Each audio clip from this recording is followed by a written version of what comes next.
श्री स्वामी समर्थ, जय जय स्वामी समर्थ. श्री स्वामी समर्थ, जय जय स्वामी समर्थ. श्री स्वामी समर्थ महाराजांच्या नामस्मरणाने आजच्या व्हिडिओला सुरुवात करूया. शुभ दुपार तुम्हा सगळ्यांना. कसे आहात तुम्ही सगळे? अशा व्यक्त करते स्वस्त असाल, मस्त असाल, स्वामींच्या सेवेमध्ये रममाण असाल. पाडवा, गुढीपाडवा हा 19 मार्च रोजी येत आहे. गुढी कधी उभारावी किंवा गुढीचा शुभ मुहूर्त काय याचा संपूर्ण व्हिडिओ चॅनेलवर केलेलाच आहे. आजच्या व्हिडिओमध्ये आपण गुढीपाडव्या दिवशी तुम्ही काय काय शुभ कामे करू शकता, आवाज येत आहे त्यासाठी सॉरी, काय काय शुभ कामे करू शकता हे मी तुम्हाला आजच्या व्हिडिओमध्ये सांगणार आहे. सगळ्यात आधी लक्षात घ्या, सकाळी पण मला एक मेसेज आला होता की पंचक आहे मग गुढीपाडव्याला खरेदी केलेली चालते का? अर्थातच चालते, कारण गुढीपाडवा हा एक असा शुभ मुहूर्त आहे की या दिवशी तुम्हाला पंचांग, कॅलेंडर किंवा कोणत्याही गुरुजींना काहीही विचारण्याची गरज नाही. कारण गुढीपाडवा, अक्षय तृतीया हे काही दिवस असे आहेत ज्या दिवशी दिवसभर सकाळी साधारण 7 नंतर तुम्हाला जी हवी ती खरेदी तुम्ही करू शकता. आणि अर्थातच सकाळी 7च्या आधी कोणतीही दुकानं पण ओपन नसतात. त्यामुळे साधारण भर 12ला सुद्धा करू नका. 12:30-1 नंतर तुम्हाला जे हवे ते किंवा 10 ते 12च्या आतमध्ये तुम्हाला जे हवं ते तुम्ही खरेदी करू शकता. काय काय खरेदी करू शकतो आपण? तर सगळ्यात 1 नंबरला येतं सोनं. पण सोन्याचे भाव बघता मला काय, तुम्हाला काय, कोणालाच सध्या शक्य नाही आहे. पण हो, ज्यांना शक्य आहे, ज्यांची परिस्थिती आहे, त्यांनी नक्की या दिवशी गुंजभर तरी सोनं घ्यावं असं म्हटलं जातं. सोन्यानंतर नंबर येतो तो वास्तू, घर. ज्यांना ज्यांना घर बुक करायचे आहे त्यांनी पाडव्याच्या दिवशी घर बुक करावे. 3 नंबरला येते ते वाहन. गाडी असेल म्हणजे 4 व्हीलर असेल, 2 व्हीलर असेल, कार असेल, बाईक असेल, इलेक्ट्रिक गाडी असेल, तुम्हाला जे काही हवं ते तुम्ही या दिवशी घेऊ शकता.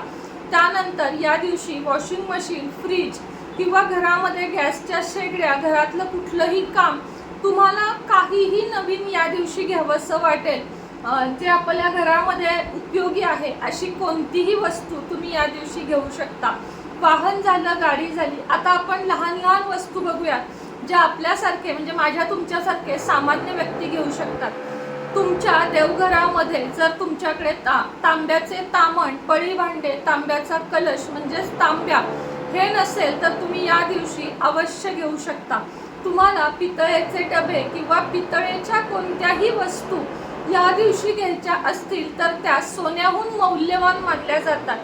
जसं की तुम्ही आपल्याकडून सुद्धा लक्ष्मी कुंचन पाडव्या दिवशी बुक करू शकता. लक्ष्मी कुंचन, स्वामी मूर्ती, त्याच पद्धतीने लक्ष्मीची मूर्ती, विष्णू लक्ष्मी मूर्ती, घंटा, बाळकृष्ण, गणपती, कुबेर यंत्र, श्रीयंत्र, रुद्रयंत्र, देवी देवतांसाठी लागणाऱ्या उदबत्त्या, धूप, दीप, गंध, विविध अत्तरे, यातलं तुम्हाला काहीही हवं असेल तर तुम्ही आपल्याकडे या दिवशी बुकिंग करू शकता. तुमच्या नावे सिद्ध करून मी तुम्हाला लवकरात लवकर तुमच्याकडे पोहोचवण्यात येईल. त्याच पद्धतीने या दिवशी स्टीलच्या वस्तू सुद्धा तुम्ही खरेदी करू शकता. कारण प्रत्येकाला सगळ्या मोठ्या वस्तू जमतील असं नाही. त्यामुळे स्टीलच्या चमच्यापासून कळशीपर्यंत डबे, कुठलीही वस्तू तुम्ही घेऊ शकता. शक्यतो लोखंड खरेदी करणे टाळा, पण गरजेचं असेल तर तुम्ही तेही घेऊ शकता.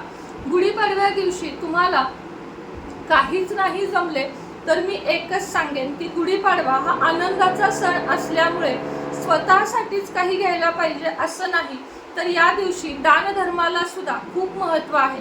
गुढीपाडव्याला तुम्ही एखाद्या गोठ्यात किंवा गोशाळेमध्ये जाऊन जर तुम्ही चारा दान केला तर त्याला खूप जास्त महत्त्व आहे. हिरवा चारा दान केल्यामुळे आपल्याला जवळजवळ 1 किलोभर सोनं दान केल्याचं पुण्य मिळतं. त्यामुळे गाईला हिरवा चारा किंवा हरभऱ्याची डाळ, गूळ किंवा ते जे खातात, जे खाद्य खातात ना गाय, तिथं जाऊन विचारा की यांना पेंड कुठली लागते किंवा काय, आणि त्या पद्धतीचे दान द्या. सगळ्यात महादान हे मानलं जातं. त्याच पद्धतीने मंदिरासमोर बसलेले जे लोक असतात ज्यांना खरी गरज आहे, अगदी तरुण बायका ज्या उगाचच भीक मागतात, त्यांना काहीही द्यायचं नाही. पण जे शरीराने अपंग आहेत, गरीब आहेत, ज्यांना खरोखर काहीतरी करायचं आहे पण करता येत नाही, अशा व्यक्तींना तुम्ही मदत करू शकता. उदाहरणार्थ जे बघा 4 चाकी सायकल असते, जी पांगुळ गाडा ज्याला म्हणतो, त्याच्यावर बसून कित्येक प्रत्येक जण उदबत्त्यांचे पुडे, पेन अशा गोष्टी विकत असतात. तर जास्त संख्येमध्ये त्यांच्याकडून ते विकत घ्यावे आणि ते दान करावे, ह्याला सुद्धा खूप महत्त्व आहे. गुढीपाडवा म्हणजे उन्हाळ्यामध्ये म्हणजे भर उन्हाळ्यामध्ये येणारा एक सण आहे. या दिवशी घराच्या बाहेर 12 वाजता पडा आणि बिस्लरीच्या 10-10 रुपयाच्या, 20 रुपयाच्या गार पाण्याच्या बॉटल भाजी विक्रेते किंवा रस्त्यावर जे तुम्हाला वाटेल यांना गरज आहे त्यांना द्या. त्याच पद्धतीने गाईला पाणी, रस्त्यावरच्या कुत्र्यांना, भटक्या कुत्र्यांना पाणी. आता तुम्ही म्हणाल ते आम्हाला चावतील, अशा वेळेस तुम्ही पाणपोई जिथे चालवता, जिथे पाणी फ्रीमध्ये दिले जाते अशा ठिकाणी दानधर्म सुद्धा करू शकता. अशा पद्धतीने पाडवा सण हा फक्त आपल्यापुरता साजरा न करून आपण समाजासाठी काय करू शकतो याचा विचार नक्कीच करा.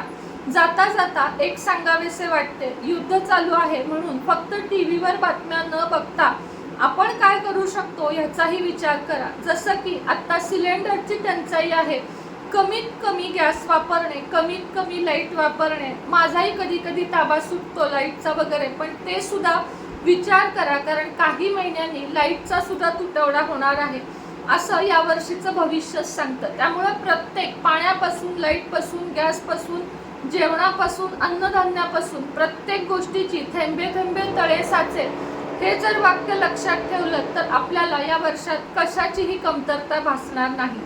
श्री स्वामी समर्थ.